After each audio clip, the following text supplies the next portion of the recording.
Uy, ibang dimension na naman to. So, good afternoon mga parts.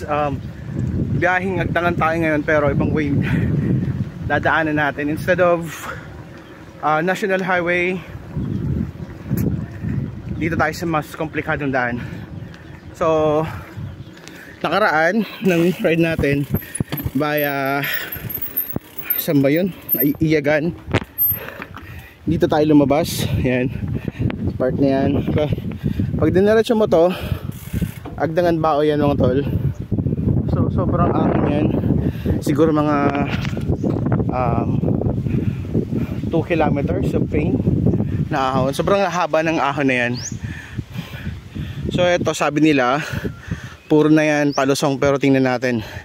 First time ko dumaan dito, hindi pa ako nakadaan. So ayun, tara samahan nyo ako sa adventure na to. Kasi napapabayaan ko na yung page. Kasi puro na lang daw manok yung ginagawa natin, wala nang pagbabike. So let's go, samahan nyo ako para sa inyo to. Let's go. Di ako maniniwalang puro to lusong.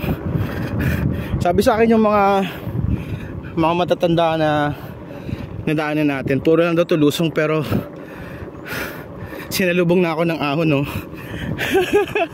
Oh my god, daming kambing. Let's go. Ay, oh my god. So huwag kayong maniniwala sa sabi-sabi na puro lusong. Tingnan nyo to, ahon. Oh my god.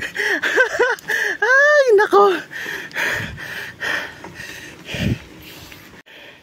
Yan, wala pa sigurong 100 meters to, pero sobrang kunat.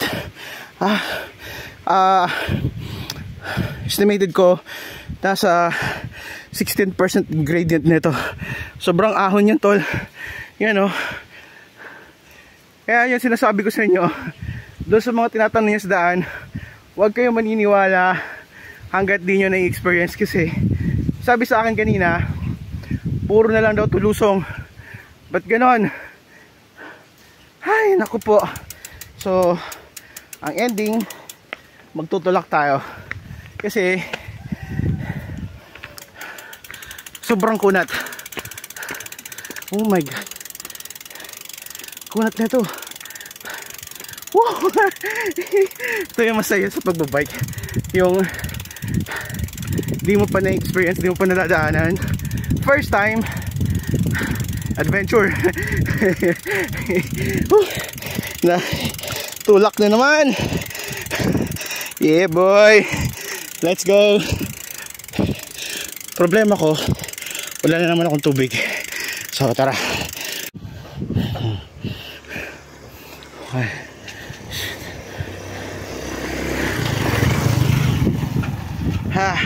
Sumemplang pa ako. Nasira na tuloy yung shoes ko. Yan o, natanggal na yung ganito. So buti ito lang yung gas-gas, wala sa bike. So rest muna tayo kasi kakaahon na natin dyan, nagdalak tayo. At pagdating dito meron na naman dyang ahon.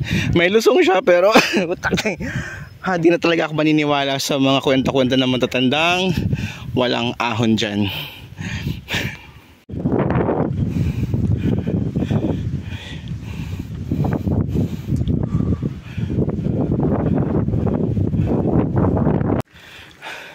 Ang ganda. Ang ganda rin ng ahon. Pagod na ako.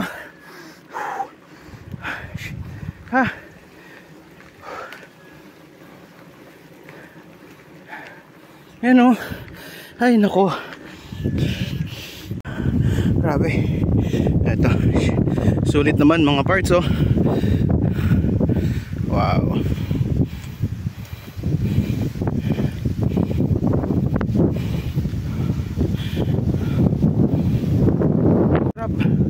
Ang hirap mga tol kasi yun nga, since the first time natin dumaan dito, so bago sa akin yung mga dadaanan and unfamiliar ako dun sa mga ahon, sa lusong. Minsan sa sobrang tarik ng dinadaanan mo and wala ka pang training, gusto mo lang mag-give up. Pero since nandito na tayo ng tipo ng taong tuloy na lang kasi nandito na tayo eh. So may mga tao yes bumabalik doon sa mga pinanggalingan nila dahil naghihirap sila pupunta doon sa mga pangarap nila. Pero what if kung diniretso nyo yun nandun yung mga pangarap nyo, like eto, tingnan nyo, ang ganda talaga. So ito yung mga gusto kong time, gusto kong lugar pag nag-unwind ako, pag stress ako sa negosyo, stress sa work, and kung ano man iniisip ko nakaka-stress, ito yung gusto ko. Tingnan nyo.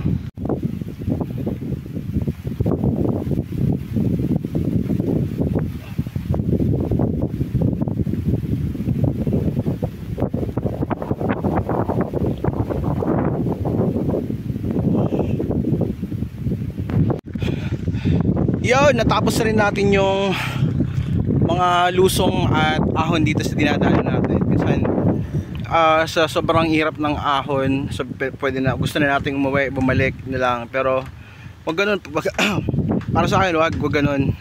If kung napapagod kang umahon, pahinga ka lang, tapos after a minute or two back ka na naman, kasi hindi mo mamalayan ka na pala sa lugar kung saan puro naman lusong yung dinadaan mo. Kasi lang din sa dinadaan sa buhay. Pag pagod ka na sa mga problema, pahinga ka. Tapos pag kaya mo naman ulit, ahon ulit. Kumbaga dahan-dahan lang, paras ng pagbabike. Huwag mong tingnan kung gaano kahaba yung inaahon mo. Tingnan mo yung dinadaan for a meanwhile. And then padjak lang hanggat kaya mo pumadjak. Huwag tayong susuko sa pangarap. Let's go. Let's go. Ang ganda.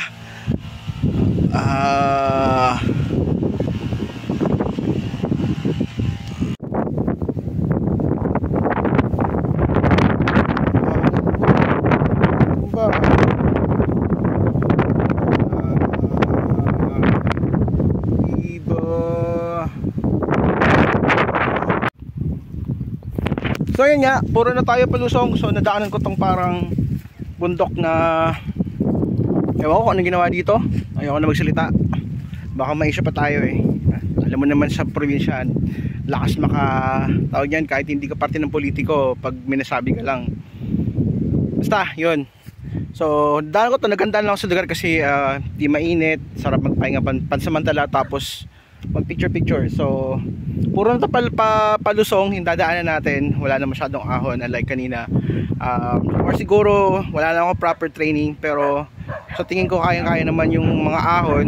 Mga short lang naman siya pero sobrang tirik lang talaga. Konting training lang talaga, push pa. So ayan, kinakulan ako ng mga aso dito. So tara guys, let's go. Kasi wow na rin ako, wala akong dalang tubig eh. Rolling.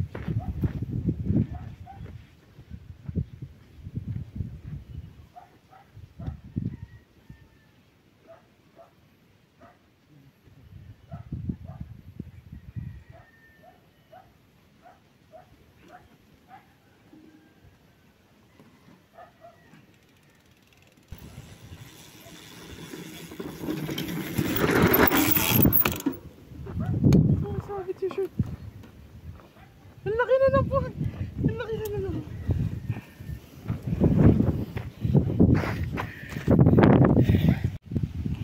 So ayun na, nakapag-trail na tayo kunyari dyan sa part na yan. Pwede tayo umuwi. So tara mga part, salamat sa na-discover ko na to. Kahit paano nakapag-lusong ako ng kaisip. Let's go. Uwi na tayo kasi na talaga ako.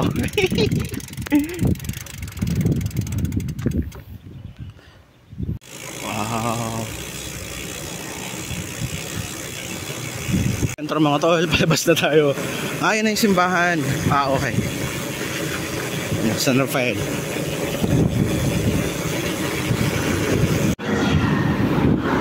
So yung mga tol, nasa main highway na tayo.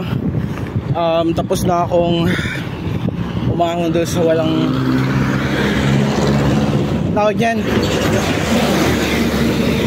so walang hanggang ulusong tsaka ahon. And hindi ko na nakunan ng video yung pagkain ko ng pancit kasi napagkwento ako dun sa nakipagkwento na ako dun sa may-ari ng pansitan. Ayun, Ayun.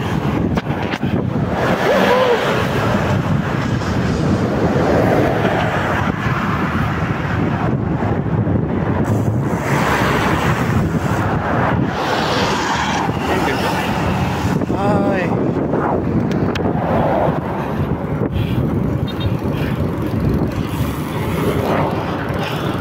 So dito na lang, tatapusin ko na yung video na to. Maraming salamat sa panunood, and God bless you, ride safe,